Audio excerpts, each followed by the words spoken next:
Channel Mahalakshmi multiple. నేను మీ లక్ష్మీశ్రీ. ఇవాల్టి topic ఏంటి అంటే నెయ్యి. నెయ్యి అనగానే చాలా మందికి వంటల్లో ఉపయోగిస్తారు కాబట్టి అలా గుర్తుకొస్తూ ఉంటుంది. నెయ్యిని వంటల్లోనే కాకుండా వంటికి కూడా చాలా అవసరం. మరి ఆ నెయ్యిని ఎలా ఉపయోగించాలో ఈ వీడియోలో తెలుసుకుందాం. వీడియోలోకి వెళ్లే ముందు ఇంతవరకు మన ఛానల్ని సబ్స్క్రైబ్ చేసుకొని వాళ్ళు ఉంటే వెంటనే మర్చిపోకుండా సబ్స్క్రైబ్ చేసుకోండి. ఇక లేట్ చేయకుండా వీడియోలోకి వెళ్ళిపోదాం.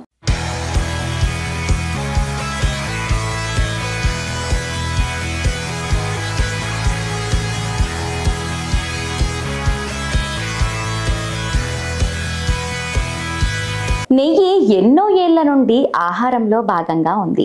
ఆయుర్వేదం నెయ్యిని ఔషధంగా పరిగణిస్తుంది.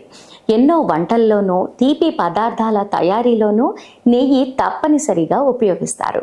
అయితే నెయ్యిని కేవలం వంటల్లో మాత్రమే కాదు, చర్మ సంరక్షణలో కూడా ఉపయోగిస్తారు. నెయ్యిలో విటమిన్ ఏ, డి, ఈ, కే పుష్కలంగా ఉన్నాయి. ఇందులో ఒమేగా 3 కొవ్వు ఆమ్లాలు, యాంటీ ఇన్ఫ్లమేటరీ లక్షణాలు కూడా ఉంటాయి. నెయ్యిలో ఉండే యాంటీ ఆక్సిడెంట్లు చర్మానికి హాని కలిగించే ఫ్రీ రాడికల్స్ను తొలగిస్తాయి. సరైన ఫలితాల కోసం నెయ్యిని ఎలా వాడాలి, దీనివల్ల కలిగే లాభాలేంటో మనం ఇప్పుడు తెలుసుకుందాం. ముఖానికి నెయ్యి రాసుకోవటం వల్ల చర్మం తేమగా మారి పొడి చర్మం సమస్య దూరం అవుతుంది. ఇది చర్మానికి యాంటీ ఏజింగ్ గుణాలను కూడా అందిస్తుంది. అంతేకాదు, నెయ్యి ఉపయోగించడం వల్ల చర్మానికి మెరుపు వస్తుంది. మన అరచేతిలో 2 చుక్కల నెయ్యి వేసి ముఖానికి చక్కగా రాసుకోవాలి. వేళ్లతో కళ్ళ కింద నెయ్యి రాసుకుంటే నల్లటి వలయాలు కూడా తగ్గుతాయి.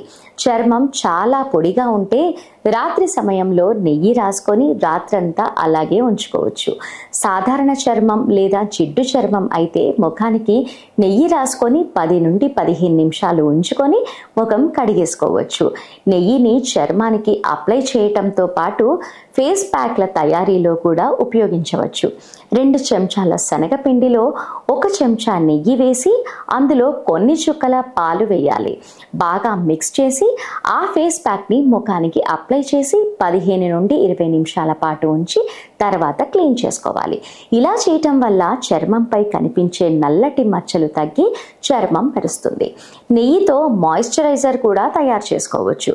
ప్రాచీన కాలం నుండి ఆయుర్వేదం చెప్పిన టిప్స్ ఇదే. శుద్ధమైన ఆవు నెయ్యిని తీసుకొని దాన్ని స్వచ్ఛమైన రాగి కంచంలో వేసి దాన్ని రాగి గ్లాస్తో లేదా కప్పు సహాయంతో బాగా మర్దన చేస్తారు. ఇలా చేసినప్పుడు నీటిని జోడించి ప్రతి 60-70 సార్లకు నీటిని మారుస్తూ ఉంటారు.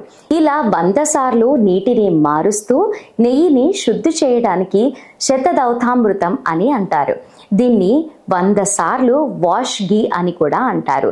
దీన్ని పురాతన కాలంలో రాణులు, ధనవంతులైన మహిళలు తమ అందం కోసం ఉపయోగించేవారని అంటారు.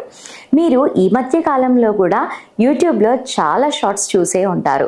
నెయ్యిని రాగి కంచంలో వేసి గ్లాస్ సహాయంతో 100 టైమ్స్ తిప్పుతూ ఉంటే ఒక మంచి మాయిశ్చరైజర్ క్రీమ్ రావటం మీరు గమనించే ఉంటారు. దానికి సంబంధించిందే మా ఈ వీడియో. కాబట్టి మీరు బయట కాస్మెటిక్స్ ఏవి కూడా కొనకుండా మాయిశ్చరైజర్ చక్కగా ఇంట్లోనే ఈ విధంగా తయారు చేసుకొని అప్లై చేసుకుంటే రాణిలా మెరిసిపోతారు.